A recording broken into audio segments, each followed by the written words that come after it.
Hi hello welcome to our channel. నేను మీ శ్రీ. ఈరోజు మనం చెప్పుకోబోయే కథ మిసెస్ అగస్త్య పార్ట్ 13. కథలోకి వెళ్ళే ముందు వీడియోని లైక్ చేసి హైప్ చేయడం మర్చిపోకండి. ఇక వచ్చేయండి. రాత్రి అసలు నిద్రపట్టలేదంటూ నా ముంజేతిని పట్టుకుని దగ్గరికి లాక్కున్నాడు. ఎందుకో దూరం జరగాలని అనిపించలేదు నాకు.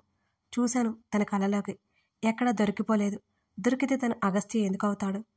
ఆ కళ్ళలోకి ఎంత చూసినా ఏమీ తెలియట్లేదు నాకు. హ్యాండ్సమ్గా ఉన్నానా అంటూ కళ్ళు ఎగరేశాడు.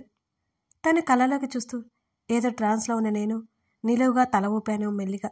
తన ముఖం ముందుకు తెస్తుంటే నన్ను చేరుకునే దూరం జరగబోతూ ముఖాన్ని వెనక్కి పెట్టుకున్నాను. నా నడుము చుట్టూ ఒక చెయ్యి, నా తల వెనక ఒక చెయ్యి వేసి ఒకేసారి ముందుకు లాక్కున్నాడు నన్ను. నా నుదురు తన భుజానికి తగిలింది. నా బాడీ తన బాడీకి మెత్తగా అతుక్కుపోయింది. వణికిపోయాను నేను. ఒళ్ళంతా చెమటలు పట్టేశా. నా కణత మీద చెమట చుక్క జారుతున్న స్పర్శ నాకు క్లియర్గా తెలుస్తోంది. భయంగా చూశాను తన వైపు. ఆ గది అంతా నిశ్శబ్ద డోలికల్లో తేలి ఆడుతోంది. What happen? నా ముఖం మీద గాలి ఊదాడు. సార్ నా గొంతు వణికింది మెల్లిగా. చెప్పు అన్నాడు. మీరు వదిలితే మీతో మాట్లాడాలి. నాకు ఇలా కంఫర్ట్గానే ఉంది. పర్లేదు మాట్లాడు అని తను అంటుంటే నాకు అస్సలు లేదు అన్నాను నేను వెంటనే. నాకు ఉంటే సరిపోతుంది, నీకు అవసరం లేదు అనగానే నేను గుర్రుగా చూశాను అతన్ని. సార్ ఇలా పట్టుకుంటే ఎలా మాట్లాడాలి? చాలా ఇబ్బందిగా ఉంది, వదలండి అన్నాను నేను. త్వరగా పెళ్లి చేసుకుందాం, ఐ వాంట్ యూ అని అంటుంటే తన నోటి మీద చేయి వేశాను నేను ఆశ్చర్యపోతూనే. నవ్వుతూ కళ్ళు ఎగరేశాడు తను. వదలండి సార్. ఈసారి గట్టిగానే అరిచాను చిరాకేసి. వదిలితే అగస్త్య ఎందుకు అవుతాడు? అస్సలు వదల్లేదు. కొన్ని క్షణాలు తన్ని చూసి, సరే మీరు హాస్పిటల్ బిల్ పే చేయలేదు అన్నారు కదా, ఓకే. నన్ను పెళ్లి చేసుకోవాలని ఎందుకు అనుకుంటున్నారో తెలుసుకోవచ్చా నేను అని సూటిగా తన్నే చూస్తూ అడిగాను. నీకు ఆల్రెడీ చెప్పాను కదా అని అన్నాడు తను. ఓ చెప్పారు, మీరు నన్ను ప్రేమించాను అని చెప్పారు అంతే కదా అని అడగగానే నన్ను చుట్టుకున్న తన చేతులు కొంచెం వదులయ్యాయి. ప్రేమించారు అని నవ్వి, నా క్యారెక్టర్ మంచిది కాదు సార్, నాలాంటి అమ్మాయిని ఎలా పెళ్లి చేసుకుంటారు మీరు చెప్పండి అని అడగగానే నా నుండి తన చేతులు పూర్తిగా దూరమైపోయాయి. అప్పుడు సిచ్యువేషన్ వేరు అని అన్నాడు తను. అంటే అని అయోమయంగా చూశాను తన వంక. అంటే నీకు చెప్పలేను అని అసహనంగా అన్నాడు. చెప్పాలి సార్, మీరన్నవి చిన్న విషయాలు కాదు, చెప్పి తీరాలి అని తన్నే చూస్తూ బాధని దాచుకున్నాను. ఇప్పుడు అవన్నీ అనవసరం, ఆ టాపిక్ తీయడం నాకు ఇష్టం లేదు అని ముఖం పక్కకి పెట్టేశాడు అగస్త్య. మీకు అవసరం లేకపోవచ్చు, అనవసరంగా నిందలు పడ్డా నాకు అవసరమేగా. మిమ్మల్ని నమ్మి పెళ్లి చేసుకుంటే ఫ్యూచర్లో నన్ను నిందించరని నమ్మకం ఏంటి? నిజాలు తెలుసుకోకుండా మాట తులారు, తర్వాత నన్ను వేధించరని గ్యారంటీ ఏంటి అని అడిగేశాను గట్టిగా. ఎలా కనబడుతున్నాను నేను నీకు అంటూ నిప్పులు కురిపించేశాడు చూపులతోనే నాకు. ఇప్పటి వరకు మీరు చేసింది అదే కదా సార్, మళ్ళీ కొత్తగా అడుగుతారేంటి? అసలు భయపడలేదు తనకి. గట్టిగా నా చేతి వెనక్కి మడిచి దగ్గరికి లాక్కుని నా కళ్ళలోకి చూశాడు. మండే అగ్నిగోళాల్లో ఉన్నాయి తన కళ్ళు. చేతిని వెనక్కి మడిచి గట్టిగా పట్టుకోవడం వల్ల నొప్పిగా అనిపించింది నాకు. అయినా సరే నేను మాత్రం భయపడకుండా చూశాను తన వైపు. ప్రేమించాను నిన్ను, అందుకే నువ్వు ఎన్ని తప్పులు చేస్తున్నా వదలలేకపోతున్నాను అని అంటూ నా బుగ్గలు రెండు వత్తి పట్టుకున్నాడు గట్టిగా అగస్త్య. తన మాటలకి ఇంకా ఆశ్చర్యం నాలో. తప్పులు నేనా అని షాక్ అయిపోయాను. ఏం మాట్లాడుతున్నారు అని అడిగాను అదే అయోమయంతో. నువ్వు ఎవరిని ప్రేమించలేదా? ఇంతవరకు ప్రేమ పేరుతో మోసం చేయలేదా అని కోపంగా అడిగాడు అగస్త్య. అగస్త్య స్పర్శ తప్ప ఇంతవరకు ఒక మగాడి స్పర్శ కూడా తెలియదు నాకు. అలాంటిది నేను ప్రేమించి మోసం చేయడం ఏంటో నాకు అర్థం కాలేదు. నిజానికి నన్ను కాదన్నప్పుడే అర్థం చేసుకోవాల్సింది. అయినా నిన్ను వదలలేకపోయాను. అర్థం కాలేదు నన్ను ఎందుకు రిజెక్ట్ చేశావో. తర్వాత మెల్లిగా కనుక్కుంటే అర్థమైంది, ఆల్రెడీ నీ లైఫ్లో వేరే వాళ్ళు ఉన్నారని. మరి ముందు నాతో పెళ్ళికి ఎందుకు ఒప్పుకొని ఆ తర్వాత ఎందుకు కాదన్నావు? నాకు తెలియదు మళ్ళీ నీ లైఫ్లోకి అతను వచ్చాడని. అంతలోనే నన్ను ఎలా ఇష్టపడుతున్నావో అర్థం కాక పిచ్చి పట్టింది నాకు. ఆ తర్వాత నువ్వు మారిపోయావు. ప్రేమించాను కదా, నీ ప్లస్లతో పాటు నీ మైనస్లు కూడా యాక్సెప్ట్ చేయాలని గట్టిగా డిసైడ్ అయ్యాను. నువ్వు బాధపడుతుంటే చూడలేక నేను దూరం చేసుకోలేకపోయాను. ఇప్పుడు నువ్వు నన్నే ఇష్టపడుతున్నావు కదా, అది చాలని అనుకున్నాను అని అన్నాడు. అగస్త్య చెప్పేది వింటుంటే తల తిరుగుతోంది నాకు. అసలు ఏం చెప్తున్నాడు ఇతను? నేను ఎవరినో ప్రేమించడం ఏంటి? నేను ఒక అబ్బాయిని ఇష్టపడ్డాను అంటే అది కేవలం అగస్త్య మాత్రమే. నేను అలా చేయలేదు అని ఎలా చెప్పాలి తనకి? ఎలా? కళ్ళల్లో నీళ్లు వద్దన్నా అనుకున్నా వస్తున్నాయి. ఈసారి మౌనంగా ఉండాలని అనుకోలేదు నేను. నా తప్పు లేదని నిరూపించుకోవాలని బలంగా అనిపించింది నాకు. జరిగినవన్నీ జరిగిపోయాయి. నేనంటే ఇష్టం కదా నీకు, నువ్వంటే ప్రాణమే నాకు.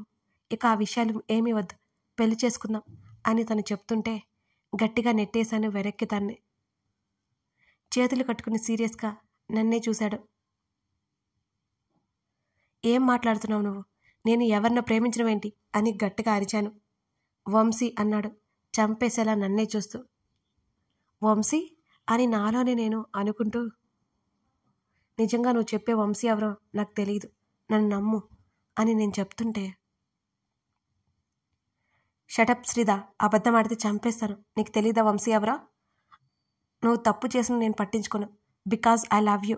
ఈ 4-5 నెలల్లోనే అర్థమైపోయింది నువ్వు మారిపోయావని. నీ పాస్ నాకు తెలుసు. ఇంకా ఎందుకు నా దగ్గర దాచాలని చూస్తున్నావు నువ్వు అని గట్టిగా అరిచేశాడు అగస్త్య. తన మాటలకు ఏడుపు తన్నుకొస్తోంది నాకు. మెల్లిగా 2 అడుగులు తన దగ్గరికి వేశాను నేను. ఇప్పుడు కూడా నమ్మట్లేదని నన్ను అంటూ తన షర్ట్ కాలర్ గట్టిగా పట్టుకున్నాను నేను. ఏం మాట్లాడలేదు తను. ముఖం తిప్పుకున్నాడు. మిస్టర్ అగస్త్య, నేను చెప్పేది విను. ఇప్పుడు చెప్తున్నాను, బాగా విను. నేను ప్రేమించింది, ప్రేమిస్తోంది, ప్రేమించబోయేది కూడా నిన్నే. అర్థమైందా? నువ్వు తప్ప నా లైఫ్లో ఎవరూ లేరు. నువ్వు లేకపోతే ఎవరు రారు. అర్థమైందా అని గట్టిగా చెప్పాను, కన్నీళ్ళు కారిపోతుంటే. నా వైపు తల తిప్పి చూశాడు అగస్త్య. I hate you. నీకు నాకు అసలు సెట్ అవ్వదు. ఈ రోజుతో మన మధ్య శాశ్వత దూరం ఏర్పడిపోయింది. అది ఎప్పటికీ చెరిగిపోదు.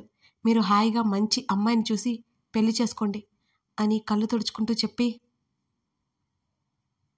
మీరు మా డాడీ కోసం చేసింది నేను ఎప్పటికీ మర్చిపోలేను. మీ రుణం ఎలా అయినా తీర్చుకోవాలో నాకు తెలియడం లేదు. నా లైఫ్ లాంగ్ కష్టపడి మరీ మీ రుణం తీర్చుకుంటాను. మీరు చాలా మంచివారు. సంతోషంగా ఉండండి. ఈ సిటీ నుంచి మా డాడీని తీసుకుని వెళ్ళిపోతున్నాను. ఇంకెప్పుడు మీకు నా ముఖం చూపించను. మీరు నన్ను ప్రేమించారు అంటున్నారు కదా, అదేమైనా పొరపాటు జరిగిందేమోనని ఒకసారి చెక్ చేసుకోండి. అది నిజం కాదని నా ఫీలింగ్. వెళ్ళొస్తాను. సరే, నీ లైఫ్లోనికి ఎప్పటికీ రాను, తిరిగి రాకుండా వెళ్ళిపోతాను అని గిరుక్కున వెనక్కి తిరిగాను, ముందుకు అడుగులు వేస్తూ. తనతో అలా మాట్లాడుతుంటే నేనెంత వేదన్ని అనుభవించానో నాకే తెలుసు. అయినా సరే మా ఇద్దరికి సెట్ అవ్వదు. ఆ విషయం నాకు బాగా తెలుసు. అగస్త్య ఉంటాడు నా మనసులో, నా జీవితంలో అయితే కాదు. తలుపు తీసేలోపే నన్ను చేరుకుని తలుపుకి ఆనించాడు అగస్త్య. ఆ హఠాత్ పరిణామానికి నేను బిత్తరపోయి చూశాను తన వంక. తన చూపులు ఎలా ఉన్నాయి అంటే అవకాశం చిక్కితే చంపేసేలా ఉన్నాయి. ఏంటే ఓ ఎక్కువ చేస్తున్నా అని ఆవేశంగా అడిగాడు. ఏంటేనా అని ఆశ్చర్యంగా నాలో నేను అనుకుంటూ నోరు తెరి చూశాను అతని వంక.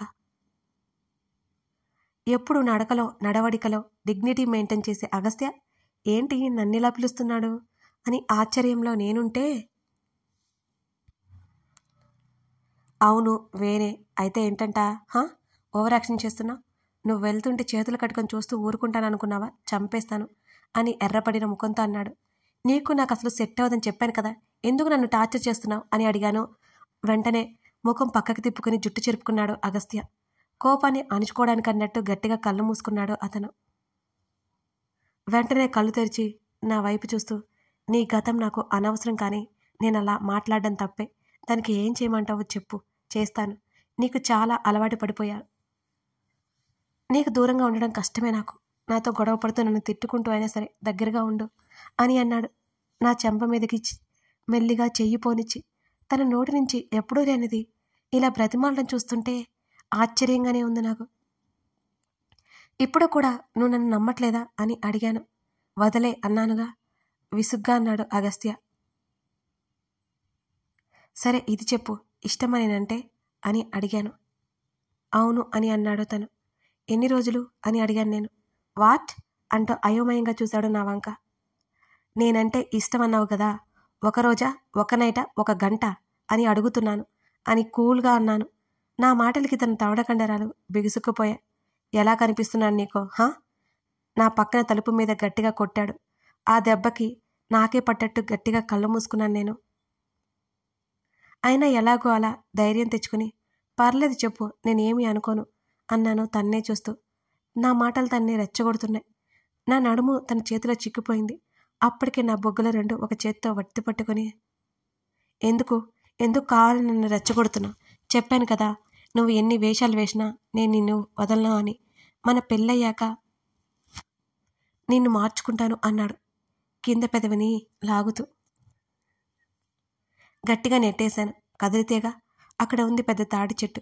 భూమిలో పాతుకుపోయినట్టుగా గట్టిగా నిలబడ్డాడు. నా దగ్గర ఉన్న తన చేతులు నెట్టేసి, అందుకే నువ్వంటే నా కోపం. నా మనసులో ఏముంటుందో నీకు అర్థం కాదు. నువ్వు కావాలనేది మాత్రం చేస్తావు. నీకు నచ్చినప్పుడు ప్రేమిస్తావు, నచ్చినప్పుడు తిడతావు, కోపం చూపిస్తావు, అవమానిస్తావు, అనుమానిస్తావు, నేనున్నాను అంటావు. ఎలారా నిన్ను అర్థం చేసుకోవాలి అని గట్టిగా అరిచాను. రానా మీ అంటూ తన వైపు చేతిని చూపించుకుంటూ అడిగాడు ఆశ్చర్యపోతూ అగస్త్య. నిజానికి ఆశ్చర్యపోతున్నాడో నటిస్తున్నాడో ఎవరికి తెలుసు. అవును అంటాను. ఇక నుంచి తమరు ఏం చేసినా నేను భయపడ్ను. ఆఫీస్కి రమ్మన్నా వస్తాను, వర్క్ చేయను. జాబ్ నుంచి తీసేయడం తీసేయకపోవడం నీ ఇష్టం. నువ్వేం చెప్పినా నేను చెయ్యను. నీకు కావాల్సినంత వడ్డీతో చెల్లిచ్చేస్తాను అని పంతంగా అన్నాను. అయిపోయిందా చెప్పడం? ముందు ఆ పాచి మొహం కడుక్కుని రాపో, టిఫిన్ చేద్దాం అంటూ రెక్లెస్గా చెబుతుంటే చిర్రెత్తుకొచ్చింది నాకు. నీలా కాదు, నేను బ్రష్ చేయకుండా కాఫీ కూడా తాగను. ఓ, అయినా నాకెందుకు ఇంత ఇరిటేషన్ వస్తుంది? ఇరిటేషన్ తెప్పిస్తున్నావు నువ్వే. నేనే విషయం గురించి అయితే వచ్చాను. ఆ విషయంలో క్లారిటీ వచ్చేసింది. మీ హెల్ప్ నేను ఈ జన్మాంతం మర్చిపోను. బాయ్ అంటూ వెళ్తున్న నా ముంజేతిని మరింత గట్టిగా పట్టేసుకున్నాడు అగస్త్య. ఇతను నన్ను వెళ్ళనిచ్చేలా లేడే, మళ్ళీ ఏంట్రా నాయన అనుకుంటూ వెనక్కి తిరిగి కోపంగా చూశాను అతని వంక. ఈ నైట్ డ్రెస్ అంటూ ఒకసారి నన్ను పైనుంచి కింద వరకు స్కాన్ చేసి, చింపిరి జుట్టు అంటూ నా తల మీద నుంచి సున్నితంగా నిమిరి, మూడి అంటూ నా మెడ మీద ముద్దు పెట్టగానే టక్కున తన వైపుకి తిరిగాను. ఏం చేస్తున్నావు కంగారుగా అడిగాను నేను తన్నే. నా వీక్నెస్ ఇదే, తన ప్రజెన్స్ కోరుకుంటూ, తను ఏం చేసినా ఊరుకుంటూ తనతోనే ఉండాలి అనుకుంటుంటాను నాకే తెలియకుండా. వీటిల్లో పర్లేదులే, యావరేజ్ కంటే అబవ్ ఉన్నావు అని అన్నాడు అగస్త్య. ఆ మాటకి పళ్ళు బిగబట్టి ఉరిమి చూశాను నేను.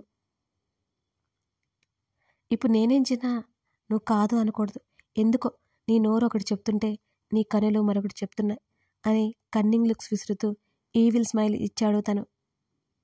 కళ్ళు చిన్నవి చేసి నవ్వుతూ చూస్తుంటే గుండెల్లో దడ మొదలైంది నాకు. ఏం చెప్తున్నా అని అడిగాను పూర్తిగా నాకు దగ్గరికి రావడంతో. నా గుండె అదురుతోంది. నా నుంచి దూరం వెళ్ళొద్దు అని నీ కళ్ళు చెబుతున్నాయి, నిజమే కదా అని నవ్వాడు ఈసారి అందంగా. లేదు, నేను అలా అనుకోలేదు. త్వరగా ఇంటికి వెళ్ళాలని అనుకుంటున్నాను అని అన్నాను టక్కున. నా రెండు చేతులు వెనక్కి పట్టుకోగానే గింజుకున్నాను నేను. నా చేతులు రెండు పైకి పెట్టేశాడు అగస్త్య. వదులు నన్ను, ఏం చేస్తున్నావు నువ్వు? బుద్ధి తక్కువ ఇక్కడికి వచ్చాను. బుద్ధుంటే ఇంకోసారి ఈ ఇంటికి రాను, ప్లీజ్ వదులు అని అటు ఇటు కదులుతూ అరుస్తున్నాను నేను గట్టిగట్టిగా. నిన్నేదో చేశానని మా వాచ్మెన్ అనుకుంటాడు. వెళ్ళి మా నాన్నమ్మ చెవిలో ఊదాడా అనుకో, వెంటనే మన పెళ్లికి చేసేస్తుంది. కనీసం 2-3 రోజులైనా టైం కూడా ఇవ్వదు. గప్చుప్గా ఉండు అని అన్నాడు తను. ఆ మాటకి నోరు వెళ్ళబెట్టి చూశాను నేను తన వైపు. గుడ్ గర్ల్ అన్నాడు తను. వెంటనే తేరుకొని అటు ఇటు కదులుతూ ఉంటే నా చేతులు విడిపించుకోవాలని చూశాను.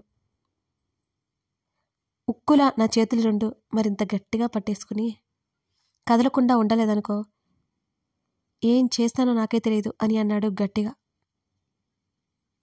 తన మాటలు నేనెందుకు వినాలి అని అస్సలు వినలేదు నేను. ఇంకా కదులుతూనే ఉన్నాను. అదే నా కొంప ముంచింది. తన అరచేయి నా నాభి మీద వేసి తలుపుకి నెట్టేసి ఎటూ కదలకుండా పట్టుకున్నాడు నన్ను. కళ్ళు నోరు పెద్దగా చేసి తన చేతి వైపు చూశాను నేను. ఎందుకే నన్ను చంపుతున్నావు? ఉఫ్, కష్టంగా ఉంది. నన్ను చంపడానికి పొద్దునే వచ్చేశావు అంటూ తను ముందుకొస్తుంటే కథ కొనసాగుతోంది. ఇప్పుడు శ్రీధ అతని నుంచి ఎలా తప్పించుకుంటుంది, లేకపోతే అతని మీద ప్రేమతో అతనికి సరెండర్ అయిపోతుందా? తెలుసుకోవాలంటే ఈ కథను పూర్తిగా చూడాల్సిందే. ఇంకొక విషయం అండి, మీకు అగస్త్య 2 ఎపిసోడ్స్ ఇస్తున్నాను కదా, అసలు లైక్స్ అయితే ఏమాత్రం ఉండట్లేదండి. 2 ఎపిసోడ్స్ ఇవ్వడం కంటే 1 ఎపిసోడ్ ఇచ్చి రెస్ట్ తీసుకోవడం బెటర్ అనిపిస్తుంది నాకు. ఎటువంటి సిచ్యువేషన్లో ఉన్నా మీకోసం చాలా హార్డ్ వర్క్ చేసి మరీ స్టోరీస్ ఇస్తున్నాను కదా, మీరు జస్ట్ ఒక లైక్ చేయలేరా? ఈ విషయం నాకు చాలా చాలా కొంచెం బాధ అనిపిస్తూ ఉంటుంది. ఎందుకని చేయలేరు ఒక లైక్ కూడా అని. Thank you for watching this video.